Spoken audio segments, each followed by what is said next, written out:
Shalom, selamat pagi. Kembali kita pagi ini bicara tentang menerobos bagian yang pertama.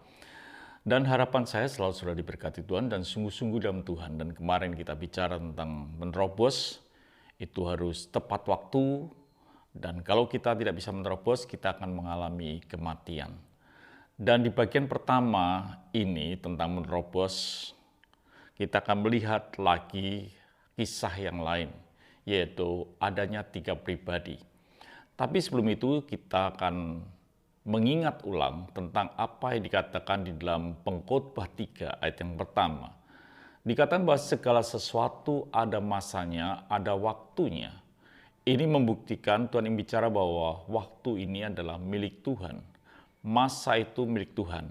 Di ayat yang kedua dikatakan, ada waktunya lahir dan ada waktunya mati.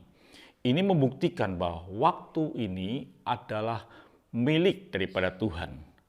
Dan di bagian pertama yang kita pelajari lagi di hari kedua ini, yaitu tentang Tuhan, ajudan, dan si kusta.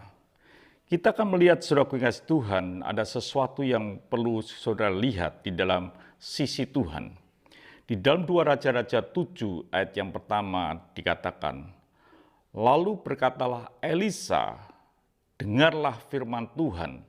Beginilah firman Tuhan, besok kira-kira waktu ini, sesukat tepung yang terbaik akan berharga sesikal, dan 2 sukat jelai akan berharga sesikal di pintu gerbang Samaria.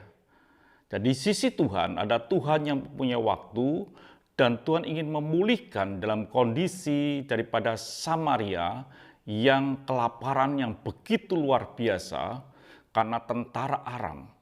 Dan Tuhan ingin mengadakan pemulihan, dan Tuhan menyampaikan melalui Elisa kepada ajudan raja bahwa akan ada pemulihan yang begitu rupa yang akan terjadi di Samaria, diawali dari pintu gerbang. Tetapi saudara kasih Tuhan, perwira itu tidak mempercayai apa yang Tuhan katakan melalui abdinya Elisa. Dia berkata, tetapi perwira yang menjadi ajudan raja menjawab abdi Allah. Katanya, sekalipun Tuhan membuka tingkap-tingkap langit, masakan hal itu mungkin terjadi. Jadi ajudan raja ini, perwira ini tidak mempercayai apa yang akan terjadi, pemulihan yang Tuhan akan buat di masa saat ini.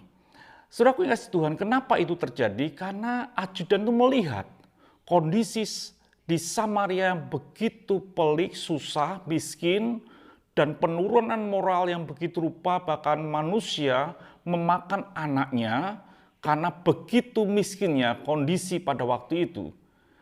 Dan kondisi ini ketika disampaikan kebenaran firman Allah, maka perwira itu, ajudan raja itu tidak sanggup mempercayai akan kesanggupan Tuhan untuk memulihkan.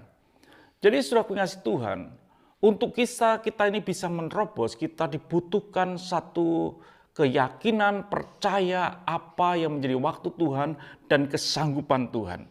Kalau kita tidak mempercayakan kesanggupan Tuhan, mustahil kita ini bisa mengalami pemulihan. Jadi saudara pengasih Tuhan, di tengah-tengah kondisi, situasi yang kita hadapi ini, apakah kita masih sanggup mempercayai akan kesanggupan Tuhan? Mungkin memang pelik, kondisi memang sulit, kondisi yang begitu luar biasa susahnya. Tetapi apakah kita ini masih sanggup mempercayai akan ada pemulihan yang Tuhan akan buat, dan kita masih mempercayai kesanggupan akan kemampuan Tuhan. Tapi perwira itu tidak mempercayai. Lalu apa kata abdi Tuhan? Jawab abdi Allah, sesungguhnya engkau akan melihatnya dengan matamu sendiri, tetapi tidak akan makan apa-apa daripadanya. Jadi saudaraku kasih Tuhan, orang yang tidak sanggup mempercayai apa yang Tuhan katakan, mereka tidak akan sanggup menerobos. Mereka hanya melihat, tapi mereka tidak mengalaminya. Saya harap saudaraku yang kasih Tuhan, setiap kita ini harus bisa mempercayai apa yang Tuhan katakan. Tuhan ada Tuhan yang luar biasa, yang bisa mengubah air menjadi anggur. Yang bisa membuat 2 ekor ikan, 5 ketur roti, itu mengenyangkan 5.000 orang, bahkan lebih daripada itu. Jadi setiap kita harus sanggup mempercayai apa yang Tuhan katakan. Orang yang menerobos adalah orang yang bukan pesimis, ya begini saja sampai mati, tapi orang yang mampu menerobos adalah orang yang bisa optimis melihat situasi bahwa Allah adalah Allah yang sanggup. Tetapi saudaraku yang kasih Tuhan, beda dengan sisi daripada si kusta. Di tengah-tengah kondisi yang dia miliki, walaupun mereka tidak mengenal atau tidak mendengar apa yang Tuhan rencanakan, tetapi di dalam hatinya, dia tidak mau dalam kondisi seperti ini. Dalam hatinya dia bergejolak, kalau di sini aku akan mati. Kalau aku masuk kota, aku akan mati. Tetapi kalau aku pergi ke tempat daerah Aram, ada 2 kemungkinan, mati atau hidup. Orang yang mampu menerobos adalah orang yang bisa berpikir positif, tidak kalah dengan situasi. Si penerobos selalu rindu, haus akan perubahan dengan segala risiko. Jadi saudara pengasih Tuhan, memang berjalan dengan Tuhan itu rasanya berisiko. Tapi kalau kita mempercayai akan Tuhan, maka kita akan melihat sesuatu yang besar.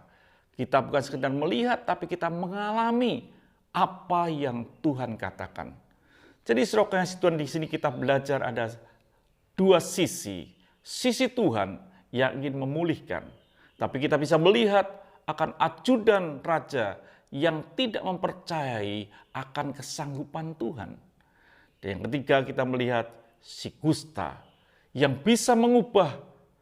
Dia mengambil keputusan yang hanya 1 pilihan, dia ubah menjadi 2 pilihan.